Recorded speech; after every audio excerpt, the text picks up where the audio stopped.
Creativity is an addiction. Unplugged because we will always say yes to creativity. Totally Uncut because we all make mistakes. So let's turn it into a tool. This is Arroe Unplugged. Hey, it's Arroe, and this is Vocal Defrag. This is where we come to ask the questions and then question the answers. I keep a defrag journal as well as the Vocal Defrag. And the reason why is because do you really know who you are on the inside, or is it an assumption game? Do you play like, oh yeah, I wouldn't do that, or I would do that, I'm going to take a chance with that, but you really don't know what's going on. But those voices in your head and heart, when they have enough strength to take over your next thought pattern or to basically just kind of level out your day, okay, man, where's the victory? And aren't we supposed to be celebrating victories on a daily basis? Or maybe we're not. I could be wrong here. But see, that's those invisible voices playing around with the process of progress. So defragging is an opportunity for you to ask yourself the questions. Just ask yourself a question and deal with the situation. But before you get to that process of decision making, not only ask the question, but question the answer. And a lot of things are going to smooth out for you because you're getting to know what's going on the inside of that self that you're carrying forward. That self is the only thing that has been with you since day one. And you know what? It'll be the only thing until the day it's time to go home. So you got to learn how to control what it is that you're doing with a relationship with that inner core of yourself, because it wants to be heard too. That's what life is all about, getting to know that inner core. Ask the questions, question the answers. This is Vocal Defrag. One of the things I want to talk about today, and I hope that we can stay focused on just this subject, but I tend to ramble a lot. Who is receiving? Who is receiving what it is that you are delivering? Your mindset, your mood swings, your thoughts, your ambitions, everything that you are, there's going to be a receiver. Do you ever focus on that? Your place of business, I don't know what you do. Are you a banker? Do you work in a warehouse? Somebody is receiving what it is that you are delivering. Do you ever find focus on them? In radio, I think one of the turning points of my career, about 10 years into the run, the jog, the path, it took me about 10 years to realize this crap isn't about me at all. It's not happening. What I need to do is I need to figure out who it is that is receiving and make it about them. And when you make it about them, suddenly everything that you're doing now has a purpose. But how are we going to feed that purpose? Well, I have to get to know who they are. And I'm only being truthful here when I say this. I may have thought about them for all of those years, but I didn't know who they were. I relied on radio station research to tell me that her name was Becky. She drove a van. She has kids in soccer. She drinks a Dr. Pepper over a Mountain Dew. That's what research shows. And then I got an essential job at a grocery store, and I realized everything that I was trained to do was pretty much wrong. That it's not just Becky out there. It's Mike. It's Jimmy. It's Nathaniel. And there's Brenda and Susan. Everybody has an individual journey. And so I face that question every day that I go to that essential job. Who is receiving what I am delivering? If I'm going to be a butthead, that means they're going to receive it. Even though I try very hard not to be a jerk or to question my trust in them, they still feel it. They receive it. Because body language is everything. So how do you deal with this? How do you put yourself in a position of learning how to better handle your moments with the receiver? Identify them. Understand that they are just as human as you are. And what's really, really weird, but very true, is that they probably have the same struggles that you do, just on different days. Understand that what they are receiving is not basically what you just read in the newspaper, but your interpretation of what's going on, your understanding of how things are working out, or they're being challenged by. The goal is to create a relationship. You cannot have a community by just going to a meeting. If you don't participate in that meeting by offering your word, your emotions, that's not community. I just showed up. I wanted to do something at the school. And do you ever talk? Do you ever speak up when things are wrong or right? No, I'm just there. I'm just a face. That's not community. We don't need supporters and followers. What we need voices. We need energy. We need strength. But who is going to receive? And I face this all the time, and I know that there are many people that I create with that do this, is that we're always afraid of what other people think of what we're doing, what we're saying. But there comes a point in your life where you go, you know what? I really don't care how people are going to receive what it is that I'm delivering. And the reason why I get to that point is because I have the confidence, the courage, and the faith, as well as the trust, that what I am sharing isn't negative, but rather maybe empowering. An opportunity to utilize the atmosphere of what is now in a world that you are building, but you can't find the answers. But damn, for some stupid reason, you ended up on a podcast, and we're talking about those decisions where you pull out too quickly. And you don't realize that maybe you should have stayed there a little bit longer so that you can learn a little bit more. And then when it's time to defend yourself, when the naysayers come up and knock on your heart, you sit there and say, hey, I'm glad you shared that with me. But let me go ahead and tell you the reason why this is happening. And the naysayer continues to knock on your heart.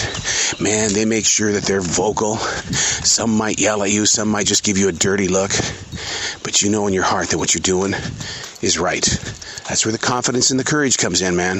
Because if everything was supposed to be easy, we'd all be bored. We all would have walked off this planet a long time ago, but we don't. Because every day is a new challenge.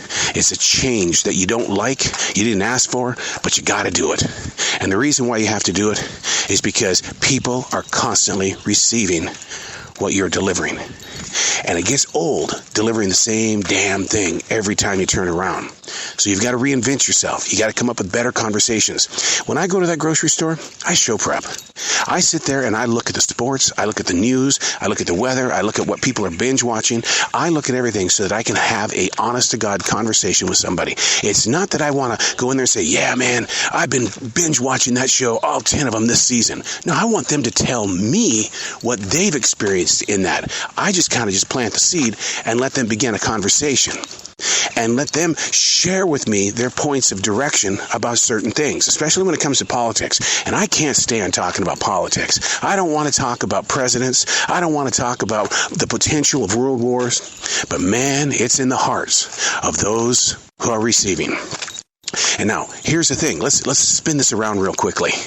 Okay, if we need to put focus on those who are receiving what we're delivering, what about us when we receive what they're delivering? How should we act and react? Because so often, that's a mood changer.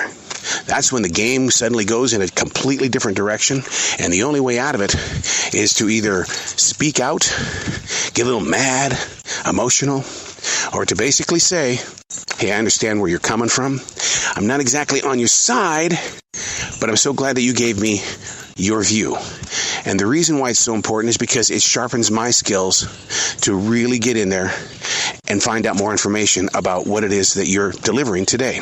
Because in receiving what you're giving me today, I guess I didn't do all my homework, but I'm going to go do it.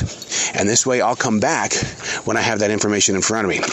That's what I like about having a smartphone. I'll whip that baby out in a heartbeat. When I feel like somebody is telling me something that really doesn't agree with my interpretation, I just want to get us both on the same page. Ryan is very good at that. He'll say something about history or something about, modern day times. And it's like, Ryan, hold on a second here. Hold on. Let me go Google this real quickly. Because I don't want him nor I to be dominant. I want us to be equal in the conversation. We can have completely different ideas and interpretations, but we don't need to dominate each other as a I know more type of thing. My dad used to tell me all the time, don't be a know-it-all. as an adult now, about ready to turn 61, I get that. Because there are many times I want to look at people, guess, and say, do you always have to be a know-it-all? Really, seriously, do you always have to make sure that you one-up me? Because I brought something to you, and you're going, oh, well, here, let me tell you about blah, blah, blah, blah, blah. And am I guilty of that too? I think I am. But I do stop when I notice that, when I think I have to have the last word in the conversation. There are many times, especially when I do these famous people interviews for the podcast, I don't want to be the one that closes off the conversation. I just want to hang up the damn phone is what I want to do. It's like, I'm done.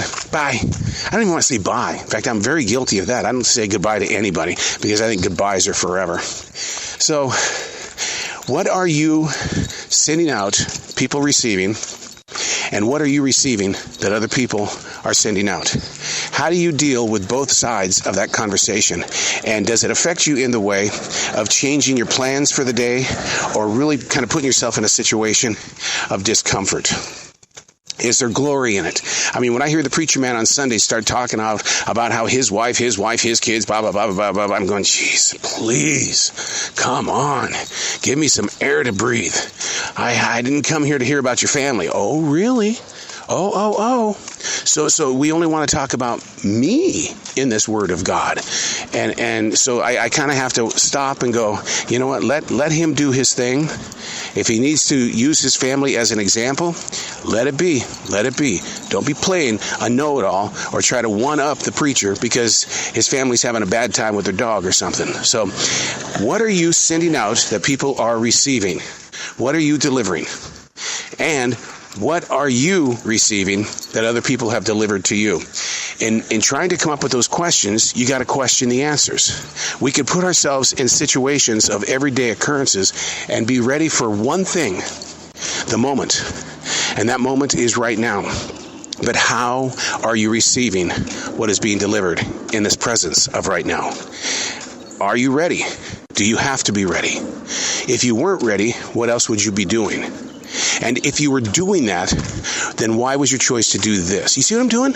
Ask the questions, question the answers. I'm not being hard on myself. I'm trying to understand the self. And that's why I call it defragging. It's no different than a computer. When it has to go in there and clear out all the cache and every freaking picture that you don't want anymore, it's got to go.